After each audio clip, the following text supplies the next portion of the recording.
un service qui est spécialisé dans l'aide aux victimes de sectes. Et on a eu la surprise dans ce cadre-là d'avoir des demandes qui n'étaient pas liées au groupe sectaire en fait. Il y a toutes sortes de gens qui sont venus nous trouver, que ce soit des usagers, que ce soit des professionnels. Toutes sortes de gens sont venus nous trouver pour nous dire écoutez, on n'a pas affaire à un groupe sectaire, mais on a l'impression que vous allez pouvoir nous aider avec votre expertise du groupe sectaire. C'est des choses extrêmement diverses, hein, c'est toutes sortes de problématiques liées à ce qu'on appelle, à mon avis, de façon un petit peu fausse, la perversion narcissique. J'ai une expérience déjà assez ancienne maintenant aussi par rapport au suivi des victimes d'inceste. Un jour, une dame coordinatrice d'un service des deux victimes d'inceste qui est venue me trouver en me disant « j'ai l'impression que les familles incestueuses fonctionnent comme des sectes ». Et plus récemment, on est venu me chercher donc, par rapport à la question du radicalisme. Je dois dire qu'au début, je freinais un peu des cas de fer parce que je trouvais que j'avais déjà assez de travail comme ça. Et puis surtout, j'avais déjà le pressentiment que le phénomène sectaire, ça allait être un peu court par rapport au djihadisme. Parce que s'il y a des points communs entre le phénomène sectaire et le radicalisme, il y a aussi quelques grosses différences. Et puis surtout, comme je vais essayer de vous le montrer dans la demi-heure qui m'est donnée maintenant, et surtout que certains groupes sont effectivement sectaires. Je crois qu'on peut dire par exemple que Daesh est un groupe sectaire, mais d'autres groupes sont pas du tout des groupes sectaires, sont des groupes intégristes ou autres. Vous pouvez avancer ? Donc j'ai cartographié ça de façon très très simple en fait, dans un tableau à double entrée, ce qu'on appelle un tableau cartésien, avec en opposant d'une part la communauté à la marge, d'autre part ce que j'ai appelé l'inflation identitaire au repli identitaire. Alors, le repli identitaire, on comprend bien de quoi il s'agit. L'inflation identitaire, je vais expliquer. Alors pour le dire en très court, on pourrait dire que le repli identitaire va aller de pair avec un rejet de la différence, avec une polarisation entre un nous purifié et un eux caricaturé, alors que l'inflation identitaire va avoir tendance à absorber le eux pour en faire un nous. Et donc ça va avoir une grande influence sur la façon, sur la groupalité. Oui. Est-ce qu'il y aurait moyen d'agrandir? Bon, aucune idée.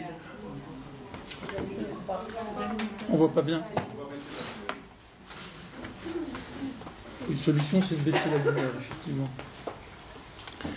Alors, donc je commence par la première, hein, les communautés en inflation identitaire, si vous voulez bien avancer.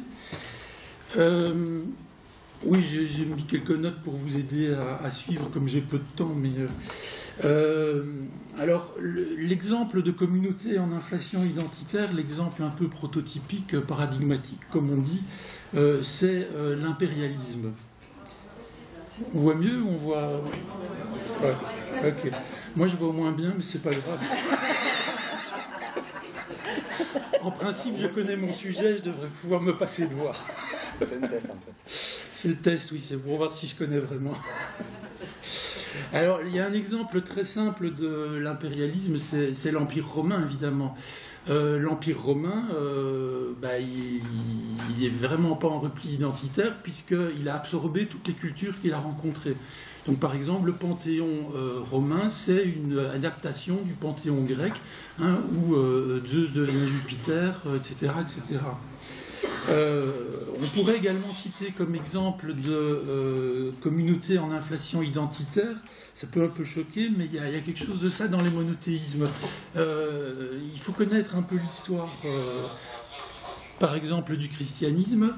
Donc le christianisme, au départ, c'est une série de groupes. Alors il y a un groupe judéo-chrétien à Jérusalem, dirigé par Jacques, frère de Jésus.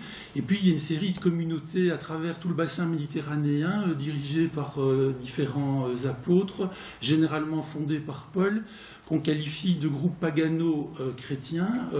Et donc ces groupes pagano-chrétiens, qu'est-ce qu'ils font? Localement, toujours, ils s'adaptent aux croyances locales, ils absorbent les croyances locales, et ils font des croyances locales quelque chose. Alors c'est comme ça qu'on trouve par exemple des représentations de Jésus qui ressemblent à un Hercule, qui est d'ailleurs un Hercule, une récupération d'Hercule. Alors vous imaginez un Jésus tout musculeux, le héros grec par excellence, etc. Vous allez avoir ça dans tous les groupes. Et alors ce qui se passe en 70 avec la chute de Jérusalem, c'est que les judéo-chrétiens ils disparaissent. Il n'y a plus que des pagano-chrétiens.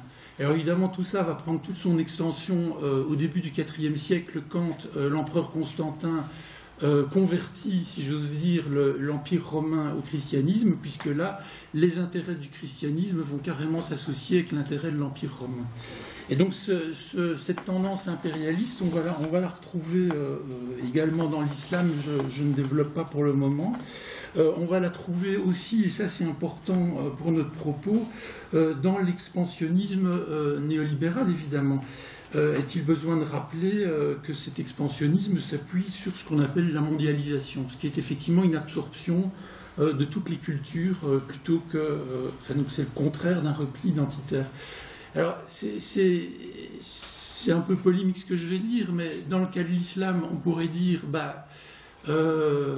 c'est pas vrai de dire que l'islam contient les ferments du terrorisme. En tout cas, il ne le contient pas davantage que d'autres religions ou d'autres pensées non religieuses, d'ailleurs, des pensées politiques, par exemple.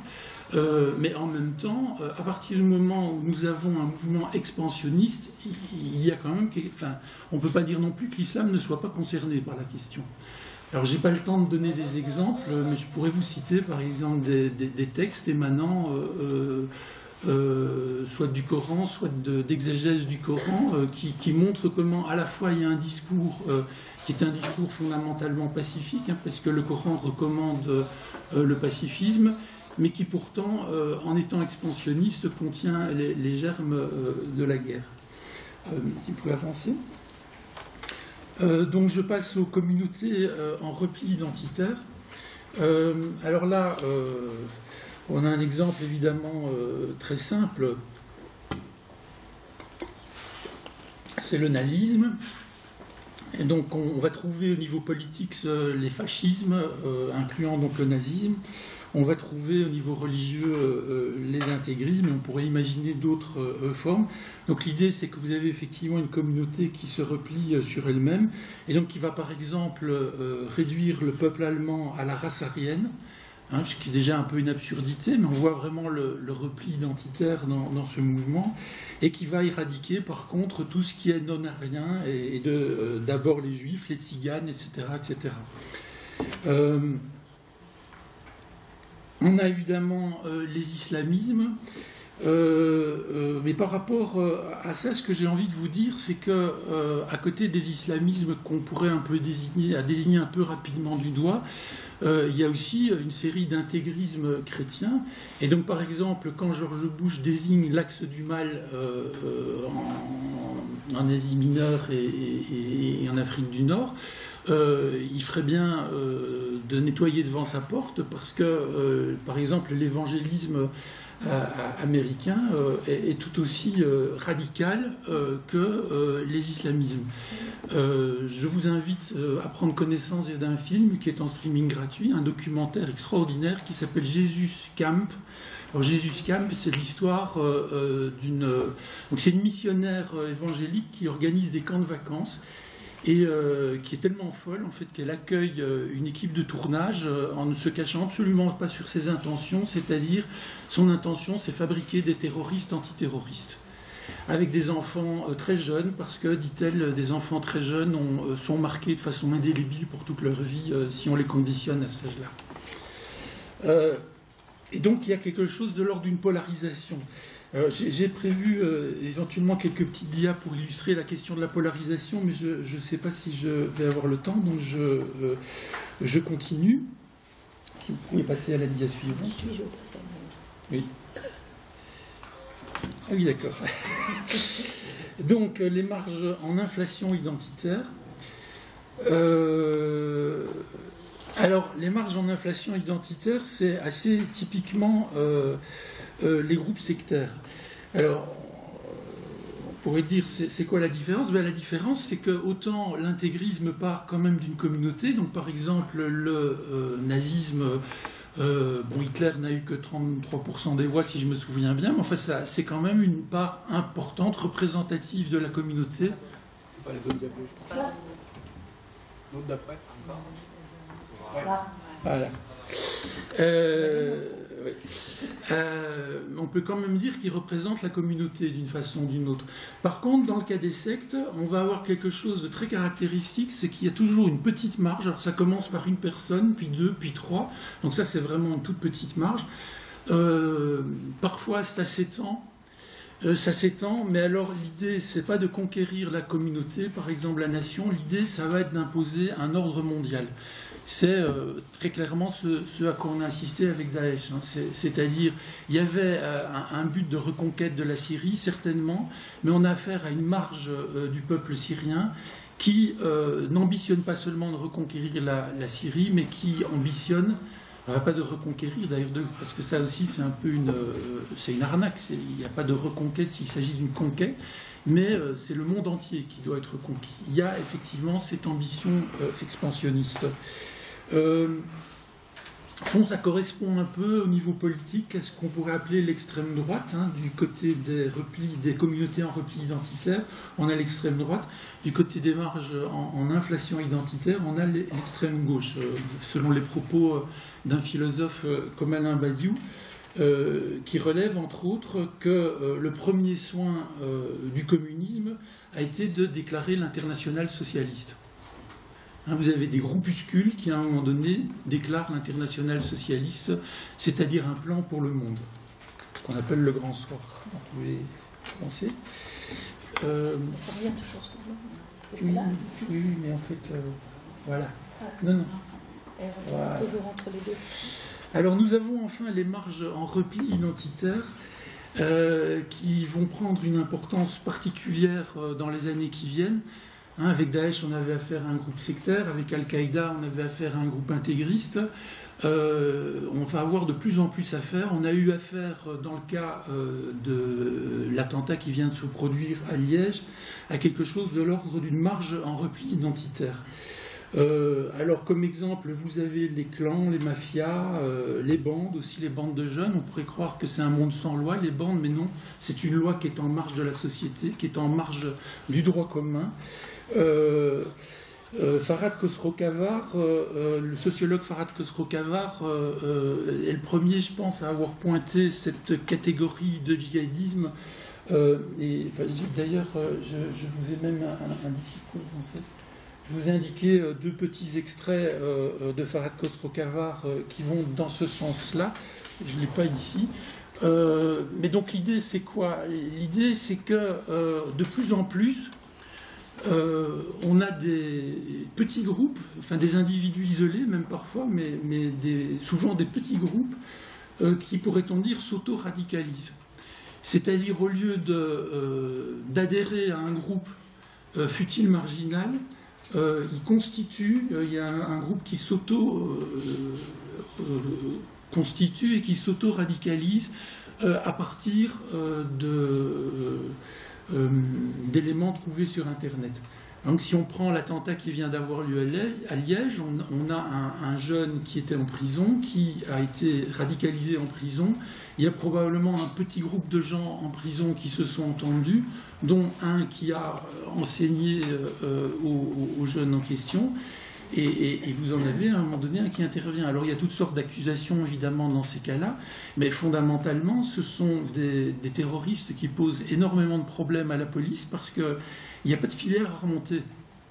Alors comment est-ce qu'on fait pour prédire un attentat quand il n'y a pas de filière à remonter? C'est assez compliqué. C'est déjà compliqué quand il y a une filière à remonter, mais quand il n'y en a pas, ça devient quasiment mission impossible. Un exemple qui vous touche de près à Toulouse, c'est Mohamed Merah. C'est un autre exemple de djihadisme. Alors après, il y a une récupération, donc dans ce cas-ci par Daesh, mais fondamentalement, vous devez vous dire que c'est une récupération, qu'on a affaire à un phénomène d'un autre ordre que l'intégrisme ou le sectarisme. Vous pouvez avancer. Alors un petit peu en résumé, si vous voulez, j'ai essayé reprendre ce tableau sur plusieurs canaux. Alors le premier canal, c'est les enjeux. Dans la première catégorie, donc la communauté en inflation identitaire, on reste quand même sur un enjeu fondamentalement religieux, quoi qu'on en pense. Alors que dans le cas des intégrismes, je vais aller directement sur le djihadisme, je vais abandonner les autres exemples. Dans le cas de l'intégrisme, on a un enjeu politique. Dans le cas des sectes, on a un enjeu identitaire, ça paraît assez clair. Et dans le cas, dans le quatrième cas, on a un enjeu qui devient un enjeu strictement psychopathologique. Donc je reviens sur l'exemple tout récent du terroriste à Mons. Il avait quand même été diagnostiqué comme quelqu'un qui avait des problèmes d'ordre schizophrénique. On est sur des enjeux psychopathologiques. Vous pouvez penser ? Alors au niveau des ressentis, je vous avais dit que ça allait servir un peu de guide de lecture, et par exemple une personnalité comme Fethi Ben Slama ou comme Dounia Bouzar peuvent croire qu'ils parlent de la même chose, mais c'est pas le cas. Alors je pense que Dounia Bouzar en est consciente, Fethi Ben Slama peut-être pas trop, sans vouloir le critiquer, parce qu'il dit des choses extrêmement intéressantes. Quand il dénigre la lecture de Dounia Bouzar, qui est une lecture sur le versant sectaire, je pense qu'il passe à côté de quelque chose. Il passe à côté du fait qu'il n'examine qu'une partie de la nébuleuse, en fait. Cela dit, cette partie-là de la nébuleuse, il l'examine de façon très intéressante. Alors, Fethi Ben Slama, justement, par rapport à son quartier de nébuleuse, parle de désespoir musulman. Dans le cas du quartier nébuleuse examiné par Dounia Bouzar, je pense qu'il faut parler de désespoir occidental. Et c'est très très net. Quand vous voyez les thématiques utilisées, exploitées par les recruteurs de Daesh, on n'est clairement pas sur des enjeux islamiques, on est sur des enjeux de désespoir occidental, c'est-à-dire ce qui est abordé, c'est l'écologie, la malbouffe, le néolibéralisme, etc., etc. Les méfaits de la mondialisation, de la pornographie, une série d'enjeux qui concernent beaucoup plus l'Occident. Et c'est sans doute pour ça aussi, d'ailleurs, que tant de jeunes recrutés sont des franco-français ou des bleus-blancs belges. C'est parce que ça correspond mieux à leur ressenti. Alors, pour continuer dans la veine du ressenti en termes de désespoir, je vais quand même dire que dans le premier cas, celui où il y a des enjeux religieux, c'est pas tant un désespoir qui est traité, c'est un espoir. Il y a un espoir essentiel, que j'ai qualifié d'essentiel, un espoir que quelque chose s'améliore sur cette terre et où qu'une autre vie après la mort s'avère meilleure que ce qu'on vit ici. Fondamentalement, le croyant authentiquement religieux vit d'un espoir. À l'inverse, évidemment, dans le quatrième cas, nous avons affaire à un désespoir existentiel. Vous pouvez avancer. Donc évidemment, du coup, les visées, dans le premier cas, c'est plutôt la transcendance, hein, c'est la vie après la mort, je l'ai dit, et d'autres thèmes de ce type-là. Dans le second cas, dans le second cas, donc, ça va être un ordre national qui est visé. Par exemple, les talibans en Afghanistan visent un ordre national en Afghanistan, etc., etc. Dans le troisième cas sectaire, donc, nous avons un ordre mondial, je l'ai dit. Et dans le dernier cas, on peut dire qu'il y a une démarche qui est purement égoïste. Rappelez-vous ce jeune qui avait tiré sur des élus à l'entrée d'une mairie en France il y a déjà quelques années de ça. On a eu il se fait que ce jeune a écrit son journal intime, et quand on lit ce journal intime, il est évident qu'on est sur un enjeu égoïste. C'est quelqu'un qui a trouvé là la seule manière dont il va pouvoir exister. Et il s'en fout de tuer des gens, ce qui l'intéresse, c'est de faire la une des journaux. On pourrait d'ailleurs, je fais une petite parenthèse, souligner le mauvais rôle joué par les médias dans ces affaires. Je crois que ça va aller. Alors, au niveau des modalités de conversion aussi, on trouve de grosses différences. Hein. Un niveau d'observation très élémentaire, on peut voir que, en miroir de l'embrigadement incroyablement rapide qui a été relevé concernant Daesh, dans les groupes intégristes, on a affaire à un engagement lent et progressif.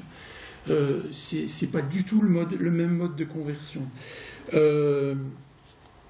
Quand on a affaire à une conversion authentiquement religieuse, on est encore sur un autre mode de conversion, c'est-à-dire il y a quelque chose qui se prépare longuement de façon souterraine, et puis soudain, il y a quelque chose qui va faire signe. Alors la conversion peut avoir l'air extrêmement rapide, alors qu'en fait elle s'est préparée très très très longtemps.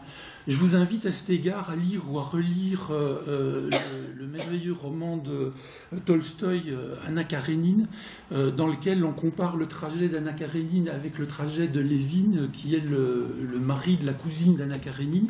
Et donc en fait, autant le processus intérieur d'Anna Karénine l'amène vers un moment où quelque chose lui fait signe et elle se jette sous les rails du train, autant dans le cas de Lévin, il y a quelque chose de progressif qui fait qu'à un moment donné, quelque chose lui fait signe et il se convertit donc au christianisme auquel il ne croyait plus. Et ce qui est intéressant d'ailleurs, je prends un peu de temps là-dessus parce que ce roman est incroyablement bien construit, c'est que en fait rien ne laisse prédire au lecteur que Lévin va se convertir. Et en même temps, au moment où il le fait, ça ne surprend personne. C'est extraordinaire la façon dont il a pu décrire ça. Alors, dans le cas psychopathologique, on a affaire à un symptôme. Hein. Pour les petits présents, je ne vous explique pas comment se forme un symptôme. Je vais plutôt avancer parce que il y a quelque chose que je voudrais partager avec vous avant de terminer.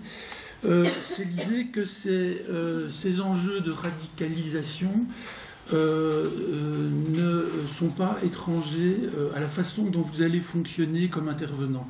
Et ça, je crois, si je dois faire passer quelque chose pendant cette semi-plénière, j'aimerais que ce soit ça.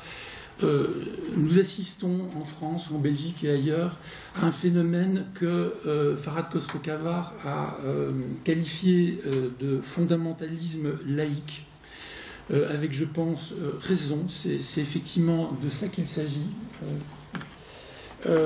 C'est-à-dire, il y a une il y a une polarisation, comme je vous l'ai dit, de la société. C'est-à-dire, en face du radicalisme islamique se développent toutes sortes de radicalisme laïque, et ce n'est pas que l'extrême droite. Hein. Et je pense que personne n'est exempt de ce fondamentalisme. Je pense que nous avons, chacun de nous, moi y compris, nous avons en nous quelque chose de fondamentaliste. Ne serait-ce que parce que nous avons été traumatisés par des attentats, les vagues d'attentats que nous connaissons depuis un certain nombre d'années. Et je pense qu'en tant qu'intervenant, si vous voulez faire un travail valable en termes de prévention de la radicalisation, si vous voulez faire un travail valable, vous devez traquer impitoyablement en vous-même tout ce qui ressemblerait à ce fondamentalisme laïque. Il me reste combien de temps ? 4 minutes. 4 minutes, c'est bien, c'est bien. Je vais pouvoir vous montrer la suite. Et alors, encore un petit commentaire. Je vous donne un exemple de fondamentalisme laïque. C'est tout ce débat sur le foulard. Alors, je vais probablement choquer certains d'entre vous parce que c'est un débat qui est particulièrement virulent en France. Il l'est un petit peu moins en Belgique, mais il existe quand même. Un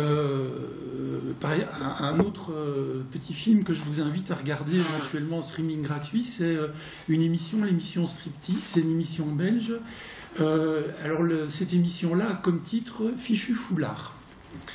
Alors, on suit le parcours d'une jeune femme qui fait des études de médecine et qui, pour des raisons strictement religieuses, tient à porter le foulard.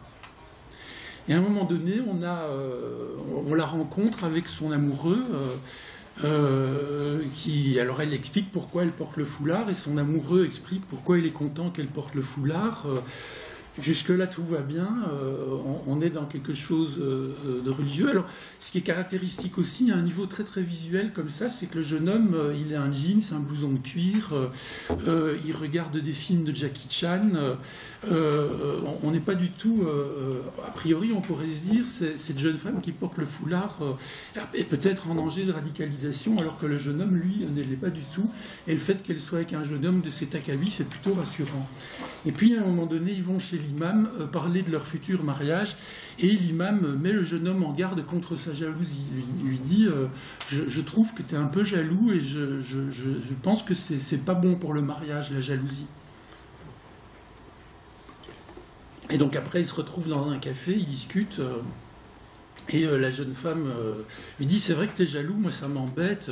Alors il commence à expliquer toutes les raisons qu'il a d'être jaloux, et qui tient évidemment à la nature des femmes, les femmes, elles sont comme ça. D'ailleurs, le prophète l'a dit. Alors quand il veut donner des exemples, on se rend compte qu'il n'a pas dû ouvrir le Coran souvent, parce que le seul exemple qu'il trouve, c'est justement un film de Jackie Chan. Et de fil en aiguille, on se rend compte que ce type, alors on pourrait le dire de façon très elliptique en disant c'est un sale con, mais surtout c'est quelqu'un qui risque de se radicaliser, alors que c'est pas du tout le cas de cette jeune femme. Alors un des enjeux, c'est mais tu vas examiner des gens dans ton métier de médecin, tu vas voir des hommes, alors il dit pas nus, il dit des hommes à poil. Alors déjà elle est choquée, elle dit pourquoi à poil, et pourquoi est-ce que, enfin c'est de la médecine, c'est pas, et donc ça se termine par une rupture. C'est des petits films comme ça montre bien que l'enjeu n'est pas toujours où on pourrait croire, et qu'il y a des faux débats, et des débats qui témoignent d'une radicalisation laïque. C'est parfait comme conclusion. Je vais juste passer quelques images. Alors je ne fais pas de commentaires, vous passez à votre aise les images au fur et à mesure que vous les lisez. C'est une illustration en images de la polarisation.